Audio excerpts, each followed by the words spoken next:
یہ کویسچن کیا کہ ماہ سفر میں سورہ مزمل پڑھنا کیسا ہے؟ دیکھیں، جو ہمارے نبی کریم صلی اللہ علیہ وسلم کے دور کے کافر تھے نا، وہ ماہ سفر کو منحوس تصور کرتے تھے. تو نبی کریم صلی اللہ علیہ وسلم نے اس کی تعلیم دی کہ ولا سفر، یعنی سفر کوئی چیز نہیں ہے جو تم یہ منحوس کہتے ہو، کوئی چیز منحوس نہیں ہے. اس میں کوئی آسمان سے بلائیں یا مصیبتیں نازل نہیں ہوتی. لیکن مسلمان کا المیہ یہ ہے کہ اس کو نہ قرآن آتا ہے نہ حدیث، اس کو توہم پرستی بہت اچھی آتی ہے. کوئی بھی یوٹیوب فیس بک کے اوپر کوئی چیز دیکھ لے، اس کے دل پہ فوراً اثر کرتی ہے، گھبرا بھی جاتا ہے، آنسو بھی نکل جاتے ہیں.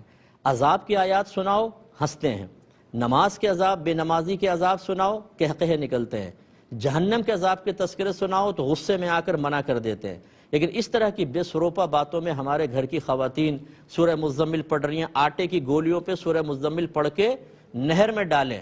یعنی مچھلیاں اتنی باکرامت ہیں کہ سورہ مزمل کے وہ آٹے کی کھا کے ایسی دعائیں دیں گی کہ ساری بلائیں دور ہو جائیں گی. باقی انسان تو بیکار ہو گئے. تو یہ سب بیکار اور خرافاتی باتیں ہیں. سفر کا مہینہ کوئی منحوس مہینہ نہیں ہے.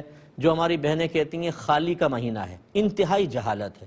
بی بی فاطمہ رضی اللہ تعالی عنہ کا نکاح حضرت علی رضی اللہ تعالی عنہ سے ایک روایت کے مطابق ماہ سفر میں ہی ہوا تھا. یہ کوئی منحوس مہینہ نہیں ہے، یہ کوئی خالی کا مہینہ نہیں ہے. جو کہے یہ خالی کا مہینہ ہے، اس کے یہاں کچھ خالی ہے. مجھے ایسا لگتا ہے علم سے یعنی خالی ہیں.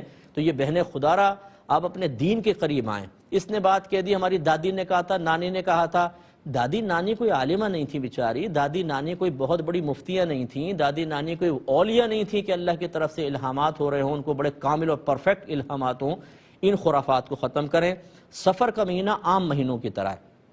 کتنے بزرگان دین ماہ سفر میں فوت ہوئے ہیں، ان کے آراس ہوتے ہیں اس میں، اور وہ بڑا وہ دن بڑا عظیم سمجھا جاتا ہے جس میں کوئی بزرگان دین دنیا سے پردہ فرما کر اللہ تبارک و تعالیٰ کی بارگاہ میں خاص طور پہ ان کی روح جا کے سجدہ ریز ہوتی ہے.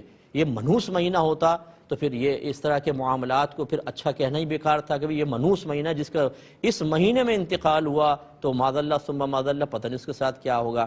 اس طرح کی خرافات کو ختم کریں. خدا را ہم پہلے کہتے ہیں اپنے بچوں میں جہالت کے وائرس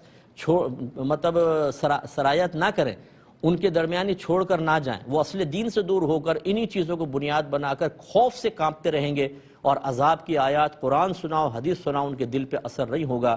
یہ ایمان کی کمزوری کی علامت ہے. اس علامت کو ختم کریں، ایمان کی کمزوری کو ختم کریں، مضبوط ایمان کے بنیں.